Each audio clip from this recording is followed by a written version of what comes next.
Hey, everybody, welcome back to Get in the Game podcast. I'm your host, Scott Linebrink, and we are here for another episode where we talk about getting off the sidelines of our faith, getting in the game, actively engaging in a life of service. And I'm excited to announce a couple of guests here. I've got Brian Smith and Ed Uszynski. They are the authors of a book called Away Game. And it's an exciting read. I'm really excited to talk to these guys because they've got some great wisdom on youth sports and what that looks like. Ed and Brian, welcome to the show. Thanks for having us, Scott. Appreciate it. Good to be here, Scott. I'm going to introduce you guys individually. Brian, you are one of the authors of the book that I just mentioned. You're on staff with Athletes in Action since 2008. You're a graduate of Wake Forest University, and you've got a master's degree in theology and sports studies through Baylor University, which is interesting because we've had some Baylor folks on this show. And Ed, you're also the co-author, speaker, and sports minister with over 3 decades of experience discipling college and pro athletes. You've written articles and essays and training materials where faith and sports intersect, which is what we're all about here on Sports Spectrum.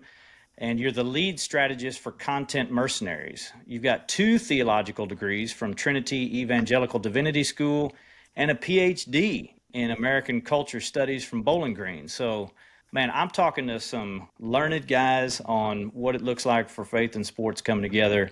And it's an honor to have you guys on the show. So we're gonna jump right in here because you guys yourselves have kids that are in the youth sports world.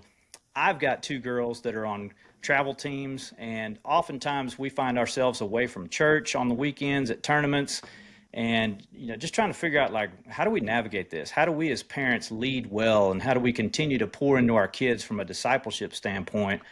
Man, I can't wait to hear your wisdom on this because I plan to benefit personally from it. So let's just dive right in. Okay. You guys describe youth sports as giving parents a front row seat to their kids' development. Now, what do you mean by that, and how can parents better steward those emotional and formative moments that we see on the field or the court?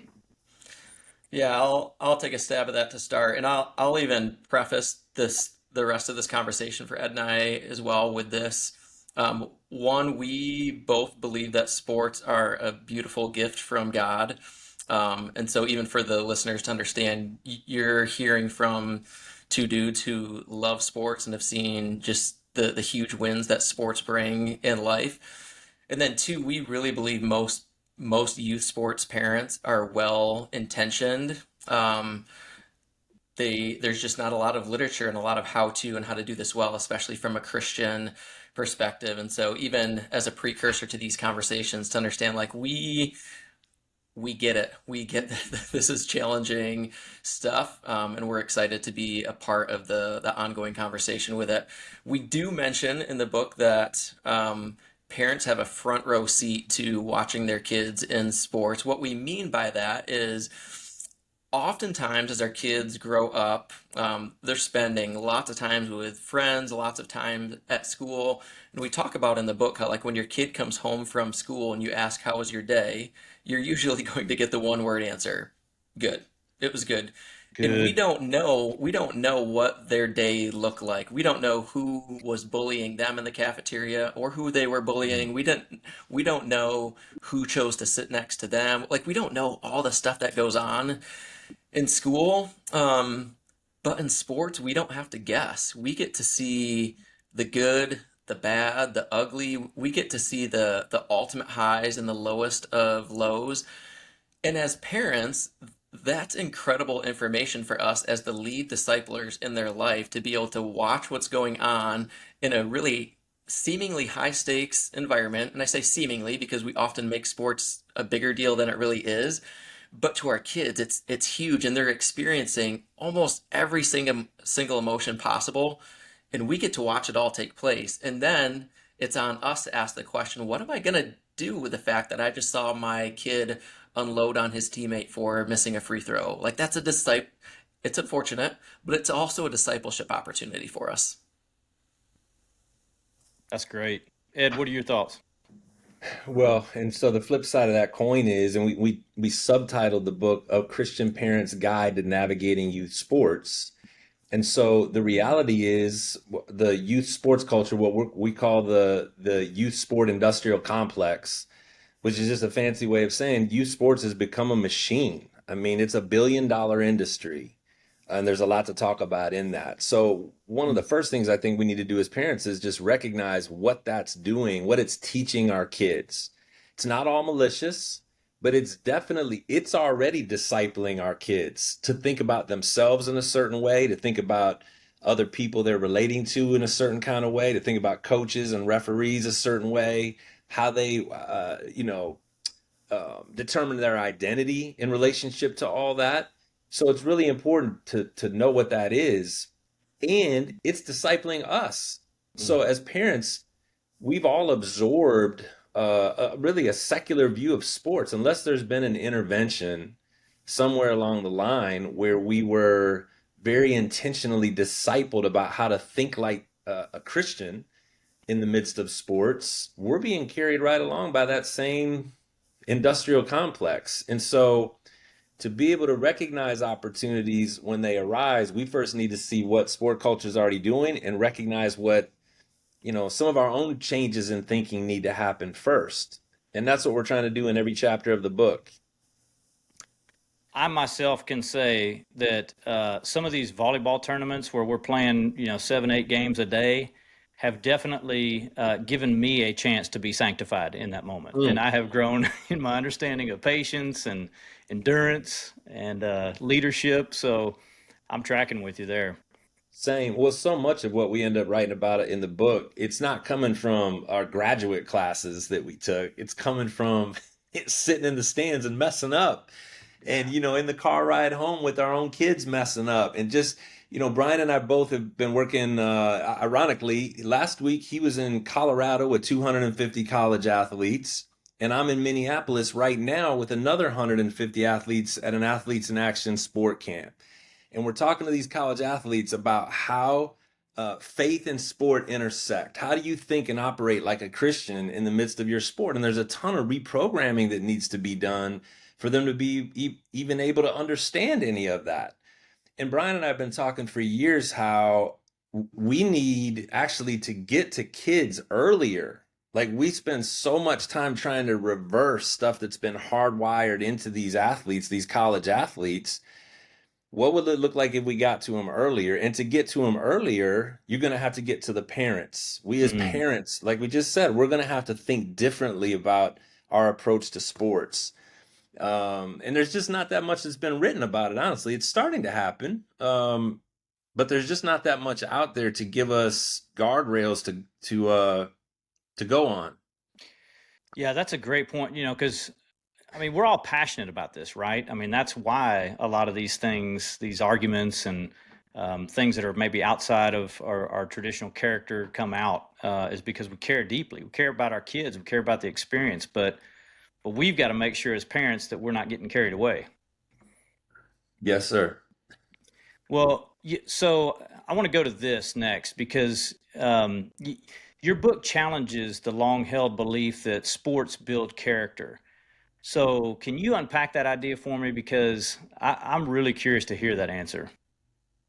Yeah, it's actually a common myth that sports build character, and it can. So make sure you hear that it can, but there's been a lot of research in the last few decades that have sought to answer this question, and researchers always butt up against this issue of there's just too many factors involved in the sports process to be able to say definitively that sports can build character because you never know, like, how do you factor in a coach who's just got some really bad anger issues, or how do you factor in a referee who's 13 years old and they just don't care or they don't know the rules? We just ran into that 2 weeks ago, a referee who just didn't know the rules in soccer. And so what happens there? You're going to get parents yelling and coaches screaming at, like, it's really hard to factor that stuff in.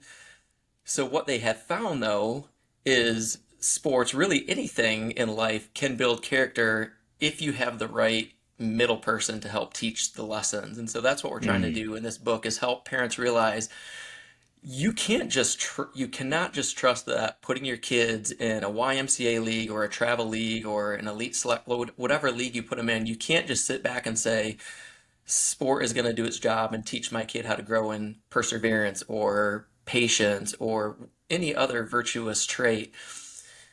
You're going to have to be involved in that process somehow if you really do want to see your kid grow in whatever values you hold dear as a parent. And we list what we think are very um, Christianly values that you should be discipling into your kids' lives. If you want to see those built in, you need to take advantage of this front row seat that you have and begin to think about what would it look like for me to take what I just saw happen and build into my kid, and so we can take advantage of that moment. Because that's one of the beautiful things about sport too, is they've also done a ton of research to show the best way we learn just as humans is when we can connect a learning opportunity to an experience that we just had. So it's one thing to Mhm. sit in a classroom and we're hearing stuff when we're learning, but it clicks in a just a different way when we experience something and then somebody helps us teach a lesson through it. Yeah, that's great. So, in the same way, you can't just because you're in the lab doesn't mean that you're going to create something good. You've got to be able to know what you're mixing and make sure you mix the right things. Yeah, there's always got to be a teacher. Yeah. And we were talking about this last week, Brian and I were just as an example, something that happens after every game is going through the handshake line in most sports. And it'd be interesting to just to poll everybody if we could, like, what do you typically see happen between the winning team and the losing team when youth Yeah. sports? The kids that are on the losing team more and more don't look the players in the face. They don't look the coach in the face. They give a limp hand, like I'm not even gonna right. There's just different ways that I'm gonna manipulate this situation so that I'm not for this. And unless somebody steps into that and says, that's classless, or you got to learn how to lose without being a loser, and Mhm. some of those mantras that we all know are saying there's a different way to go about operating in that situation. Unless somebody does it, if the coach himself is not looking anybody in the face and is actually endorsing that behavior, well, character was not developed. You went backwards after the game, you Yeah. know, Yeah, and kids are watching too. watching They're everything. taking note of everything. In an ideal environment, we would have coaches at every level who are trained in how to do this well. But the reality is, not every coach is going to prioritize the same things that Christians should be prioritizing, and so we can't be dependent on a coach to teach our kids this. It really at the end of the day falls on us as parents to do the hard work of discipleship. It's good, Yeah. Brian. Yeah, that's great. So let's talk about that post-game car ride because sometimes that can be the minefield after the tournament. So, what should parents avoid saying, and what are some practical ways to redeem that moment and point their child back to Christ? Yeah, I'll throw this out, Brian, first. For really the last decade or so, Brian and I have been digging into this for our own purposes, for our own understanding. There's a guy named John O'Sullivan who runs an organization called the Changing the Game Project. He's got great articles on his site, not necessarily coming from a faith background, but definitely high character. And in his research and doing exit interviews with thousands of kids, he has definitively said that kids' worst experience when it comes to sports is the car ride home. Uh, It's the piece that they look forward to the least. It's what causes what other research says so many kids wind up quitting sports by age 13 or 14 because every time they were riding home, it was a miserable experience for them. So it's just good to realize that that's the case and start asking why is it their worst experience and how am I contributing to it potentially? I'll pass the mic to Brian. Again, we've talked a ton about this and have a bunch of ideas on what that could or should look like in light of that research that's been done. Yeah, and yeah, what do you got, uh, Brian? another piece of research is what psychologists point to as it's called the peak end rule, and it's this idea that kids will more often than not remember an experience based on the peak moment in that experience and then how the experience ended. And so if you just take a soccer game, it's like what was the most memorable moment in the game? I scored a goal or somebody pushed me, whatever it was. And then the end of that experience, which for most kids is the car ride home. So for parents, if the car ride home is filled with, hey, that was good today, but, or maybe next time I would like to see you do more of this, they're constantly experiencing these moments as, uh, I need to do Correct. better. Yeah. Yeah. Correction. Yes, instead of connection with parents, it's become correction. And so for Mm. parents, like, what can they say? I'm falling more and more into the camp, Scott, of just like nothing. Like, don't say anything. What I've been doing with my kids for the last few years when they get into the car ride after a game, I'll ask one question. Is there anything you want to talk about? What happened in the game today? 99% of the time, my kids will say, no, I'm good. And we'll just turn on the radio and we'll sing and we'll get home. And that's it. If there's something that I observed from, again, having a front row seat, most of the time they're not going to be receptive to hearing that on the car ride home. And so I'm going to save that for maybe at the dinner table, maybe when I'm putting them to bed at night.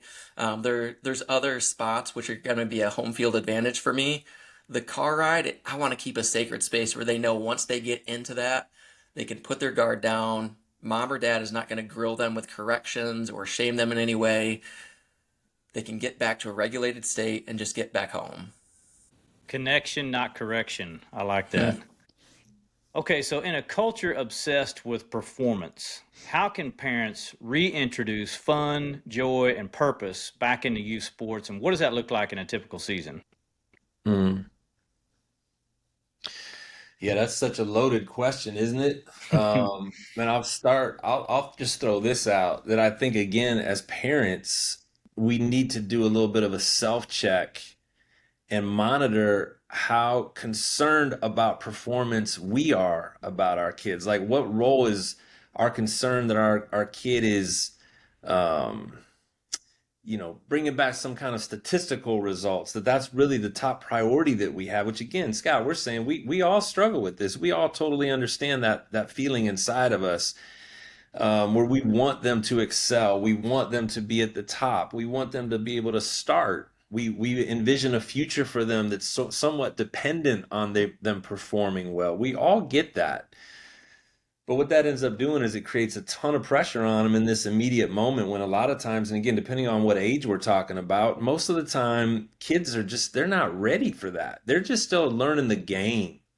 They're still just trying to figure out if they even like this game. I mentioned earlier being here with all these college athletes and talked about yesterday the difference between the joy they used to feel in sport versus the brokenness that they feel. And you could just see in the room all these college athletes resonated with the brokenness idea way more than they did the beauty idea. Wow. That Mm. sports has become like a job for them. It's almost become a burden that it's so much a part of their life they don't know how to separate themselves from it because their identity is so tied to it, but they stopped having fun a long time ago. Mm. And it's almost always it starts with the parents.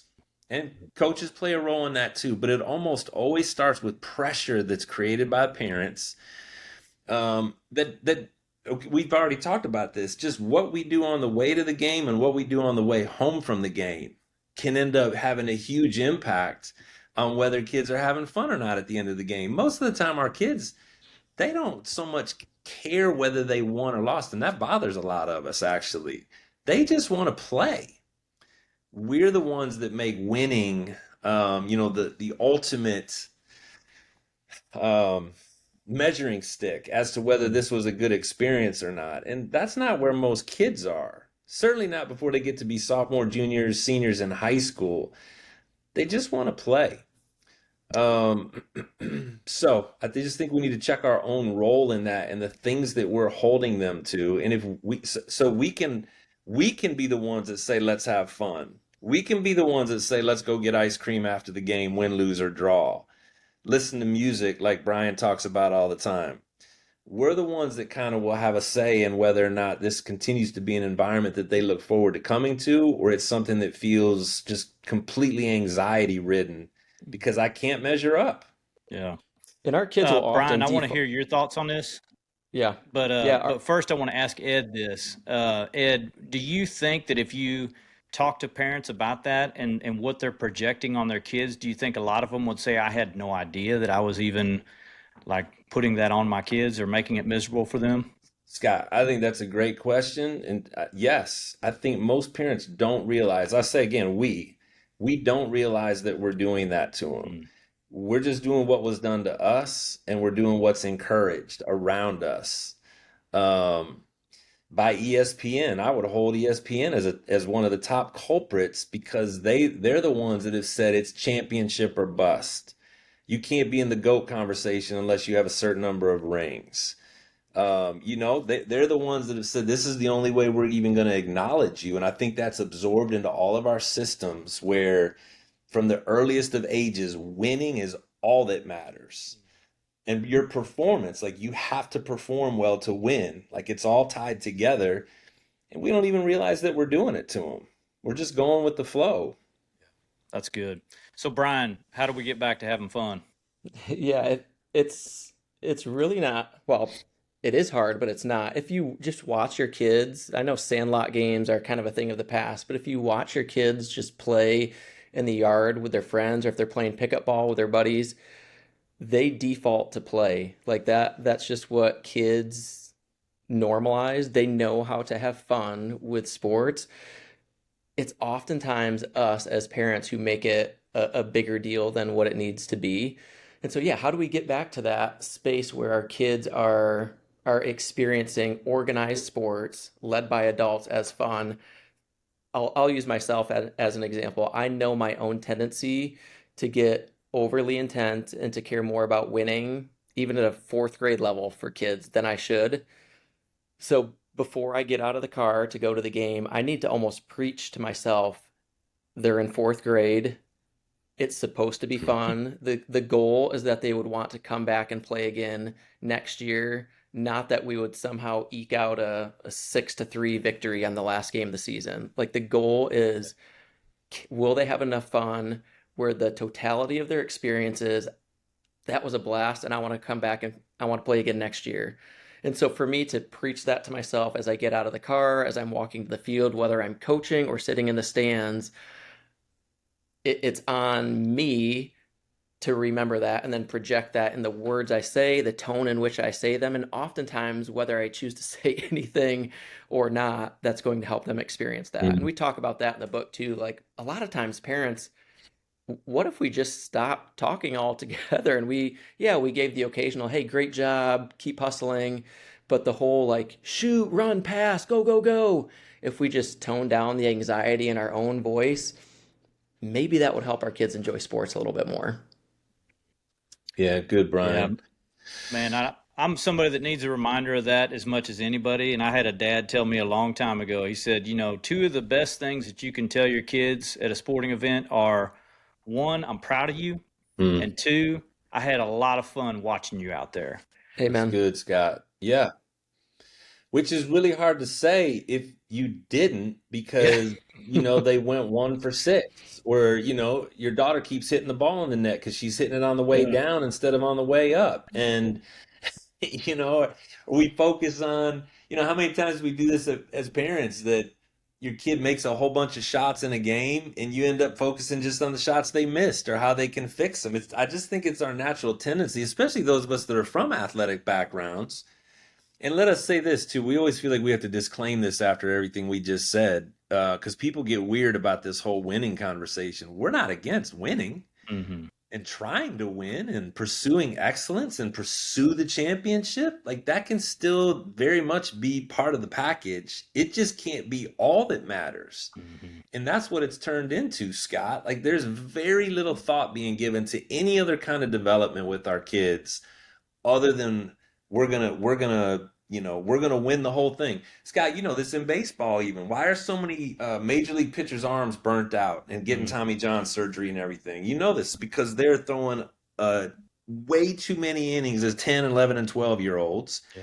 Why? Because we're trying to win this tournament. Hmm. And we're going to burn that kid's arm up because he's the one that throws the most strikes. He's the one that has the best chance of getting guys out. And that's what matters. We got to get to Sunday afternoon And even if we got to throw him 3 times, we're going to do it. Yeah. Right? Yeah, that's right.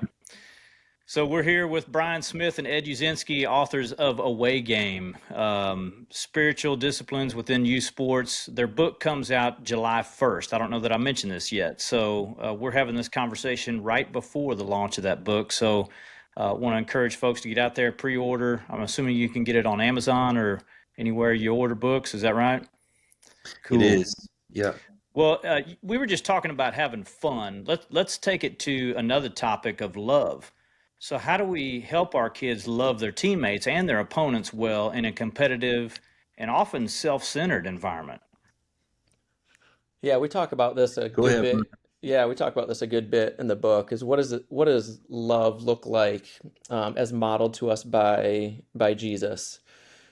It's for sure more than just a feeling. The way Jesus modeled love to us is he saw people that went unnoticed in his society. He saw people, Mm. he moved towards people that were not given any dignity, and he showed them care and dignity. Um, and so for us in sports, what does this mean with our kids? It means teaching our kids how to love well by helping them see the kids in sports, the people in sports that just go unnoticed, the kids that are on the margins, maybe at the end of the bench who just joined the team and they don't have any friends, who maybe just transferred from another school and they still don't know anybody, the kids who coach keeps picking on because they're not doing things right and they're kind of ostracized. Like those are the people that if Jesus was on our kids' team, he would be moving towards, and that's the embodiment of love that Jesus showed. And so what does it look like then for us to teach that to our kids? It's asking questions at the end of the day, like when we're putting them to bed. Hey, like who did you notice today on your team that maybe seemed like they were having an off day? Or who did you notice on your team that just seemed like they were on the outside looking in? And a lot of times, Scott, our kids are probably going to say, I don't know, I'm not sure. But what we're doing is we're giving them questions and language and categories to begin to think through, maybe for the next practice or the next game, so that when we continue to ask those same questions, they'll have answers because they're going to start seeing people like Jesus did. Yeah, and when we talk about love, we're really talking about that word agape. And agape is basically doing what's best for others in spite of what it cost us. It's got a service element attached to it, right? It's got action on behalf of someone else's best interest and not just always thinking about our own best interest. Now, again, it's feels almost impossible to get a kid to start to think that way. But I like what Brian just said. Our responsibility as parents is to just start giving them that as a category. It's before I drop my kids off at school every day, I'm regularly telling them, pay attention to the kids that are getting picked on today. Pay attention to the kids that are being left out. And make sure that you're not one of the people that's doing the picking on. And we've had some very interesting conversations just around that idea because they don't want to do that. Because if some other kid's being picked on, that means I'm not being picked on, and that's a Mm. good thing. And so just to start to coach their minds to say, as a Christ follower, you actually, if you want to be like Jesus, you're going to watch out for those people. You're going to look for ways to serve the team. You be the one that picks the bag up and carries it back to the van. You pick up the dugout after everybody else is scattered away. Let's just do that. Let's be the people that go the extra mile to love, to agape the team. You be the one that goes and says, thank you to the ref, whether other guys do that or not. Thank you to the umpire. Those are all just practical ways to agape inside of youth sports. And that's not going to happen just because of one conversation. It has to become just what we do week after week, month after month, year after year. This is the way we talk in our home. All right, here's a question that I know a lot of people are going to want to ask. I've asked this question many times in related to commitment. And we want to teach our kids commitment, right? You commit to something, you follow through with it, you go to the practices, you go to the game. But man, in this age of travel sports, youth sports, like there's so much commitment. It's almost like, you got either none or all. And, for my kids, like we go to a big high school. So like they're playing Mhm. on these big programs. They have no chance to compete at a school sport unless they're playing a year-round club sport in that same sport. So really, you got to commit to one sport. I mean, unless you're just an elite athlete, and you're committing just about every weekend. So how much commitment is too much, and what's your advice for discerning when sports are serving the family and when the family is serving the sports? Yep. And this is going to differ too, Scott and Ed, obviously, depending how, like, what age kid we're talking about. But I'll at least Yeah. talk in generalities to maybe Ed set you up. Um, I think if we're already asking the question, have we committed to too much or are we overcommitted? That itself is probably a yellow flag that we are either at the spot where we have overcommitted or we are approaching it really, really quickly. I think with the circle that I'm around, kind of the marker that I've been using to assess that it seems like they're overcommitted is just how they talk about sports and their kids' involvement in sports. And most of the crew that I run with, Scott, it's like, oh, we have another tournament this weekend. Like, oh, we can't tonight because we have another game we have to go to, and it's this like exasperated, we have to do this. And so I just hear it in the tone of my friend's voice of like they're not very rarely do they say, yes, we're I live in Michigan. Yes, we're really excited to go to this tournament in Ohio this weekend. It just doesn't happen. So I, If I they think do, if it's you be sarcastic. yes, Yeah. exactly. And so if we're starting to talk with this exasperated tone or sarcasm and like I think that's beyond a yellow flag. That's the red flag of we're probably overcommitted. And then I'll give you one more category to set you up too. Um, Okay. if we as parents are the ones who have committed to this and kind of told our kids, hey, we're going to do this year or this season, instead of our kids coming to us and saying, mom and dad, I really want to be involved in this. Do you think we can make it work? If we're the ones driving the bus, that right there is another yellow flag of like, whether or not you're overcommitted, you may be committing your kid to something that they're not driving the bus on. And we talk a lot about that in the book too. Mhm. Whatever you decide, make sure your kids are the ones driving it in part. Like, yeah, you still get to be the adult. Like, this isn't letting our kids just run the ship, but we can't make all the decisions for them in this process. They need to lead and do that as well. It's good, Brian. I think if you've made a commitment, you should follow through on it. Yep. So let's say that. And sometimes we paid for a year's worth of something and our kid halfway through didn't want to do it anymore. And we had to have a discussion about if you sign on the dotted line that you were going to play from September to May, then we need to finish that. And then you don't ever have to do it again if you don't want. But let's make good on that. Again, that's a character moment. Number one. Number two, Scott, you said something interesting, and I know this is controversial. I know this will disturb people on their insides, but you talked about how if you're not with a sport year round, you're not going to make it onto the high school team. And we totally recognize the tension and the pressure that's created by that, especially in systems where there's big schools, tons of kids. I think we need to stop being driven by fear of the future, though. Again, that's just something we talk about a lot. When our kid's 13 and we're worried about whether or not they're going to make the team as a 16 or 17-year-old, there's so many factors that are outside of our control of what's actually going to be true of what's going on 3 or 4 years from now. You don't know who the coaches are going to be, what kids are going to move into the system or out of the system. You may play on the top teams year round from the time you're 6 until you're 14 and still not make the team. In some systems, again, depending on what team we're talking about, what sport we're talking about, there's other situations where kids get hurt. And so because we don't know the future, we need to be really careful about not letting fear of an unknown future force us into decisions right now that are not healthy for our family system right now. It's okay to take a season off. it really is okay to take a season off. It's okay to play summer baseball and then not play in the fall league and do the winter trainings. And it's okay to say no to that if that's creating stress on the overall family system. Um, and leave the results to God. Leave your son or your daughter's future to God and where they're going to be in the team pecking order when they're 17. And again, I'm saying that as somebody who has struggled with that myself. Like I know that feeling inside myself.